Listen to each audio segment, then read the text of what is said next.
Ең бірінші міне жылығып сүт пен судан қосынды дайындап аламыз. Бұл жерде сүті аздау, суын молырақ қылып аласыздар.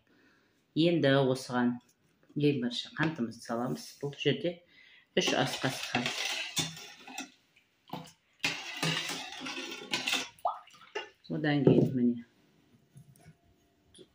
Одан кейін дрожжымызды саламыз. Құрғағашты 1 ас қасық.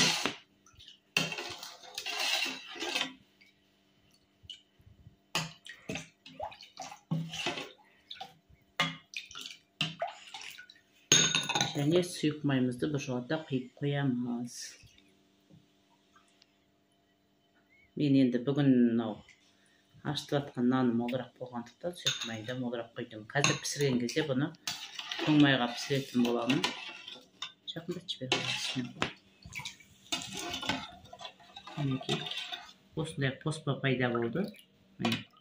Енді осыны қазір жылы жерге пищевой пленкамен, қақпақпен емес, пищевой пленкамен жауып қоямын. Өйткені пищевой пленка ешқандай жылуды шығармай ұстап тұрады.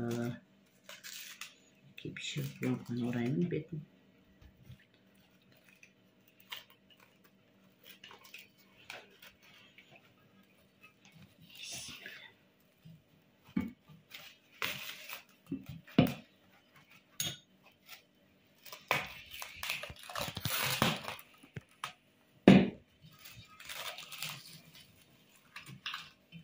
Осы пищевой пленкамен орап жылы жерге қойып қойыңыздар. 15 минут күтеміз. Бұның барлық араласып кішкене көпіргенше. Мінекей. Ашытқанымыз әбден көтеріліп дайындар. 15 минут уақыт өтті. Енді осы ашытқаны мұның үстіне құямыз. Міне.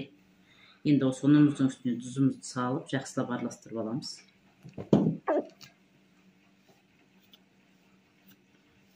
Мен бауырсақты молырақ ашытып жатырмын. Себебі күн демалыс, осы демалыс күндері 5 күн бойына жұмыста жүретін болғандықтан осылай пісіріп, тоңазытқышқа тоң майға салып пісірсеңіздер, жақсы сақталып тұрады.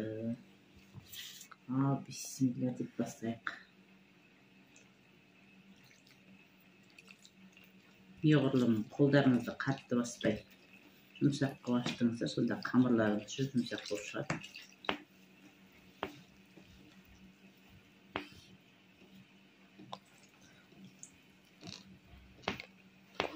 Мінекей.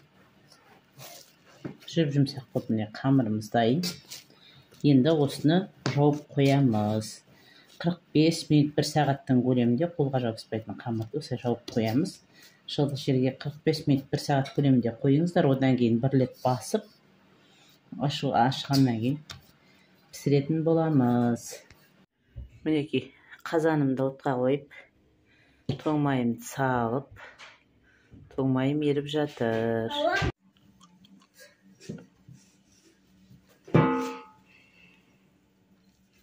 Мінекей, нанымыз ашып тұр. Енді осыны дайын көшелерге бөліп аламыз. Мінекей, тап-таза қолға жабыспайды қамыр.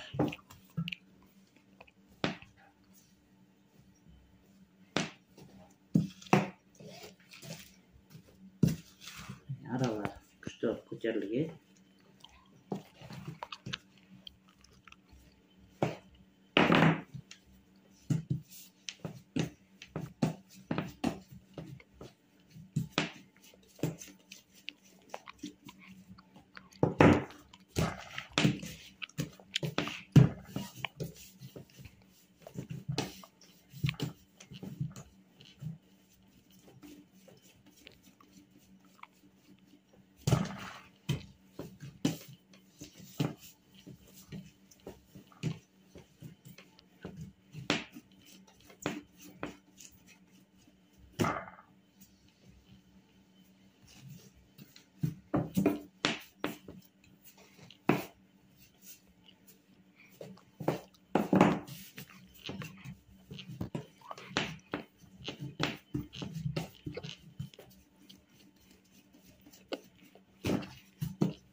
Енді осы дайындап қойған күлшелерімізді ысып аламыз.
Өте ысқанда нанды қалың қоспауымыз керек, өйткені бұл әбден көтерілген нан майға түскеннен кейін тағы да көтеріледі.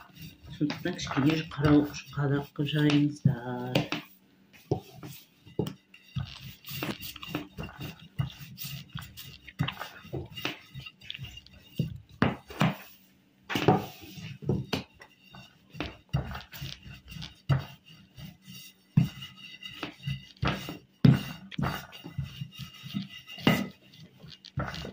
Нанымыз дайын.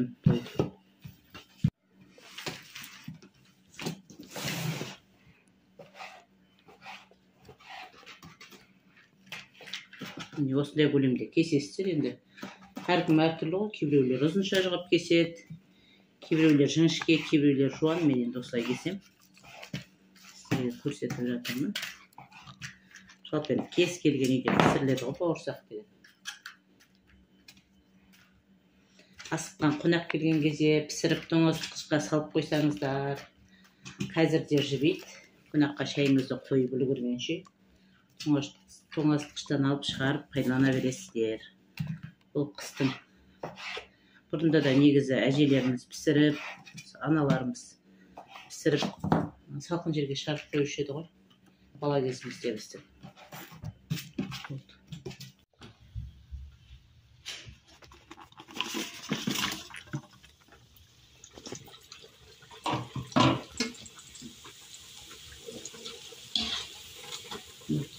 Майымызды қысты, бисмилла деп бауырсағымызды пісіріп жатырмыз. Міндетті түрде тоң майға пісіріңіздер. Жаңа тоңазытқышқа салып сақтауға жақсы. Себебі мана ашытқан кезде ішіне сүт май қосып қой, өсімдік майын. Енді тоң майға пісіріп алсаңыздар, бауырсақтарыңыз жұмсақ болады.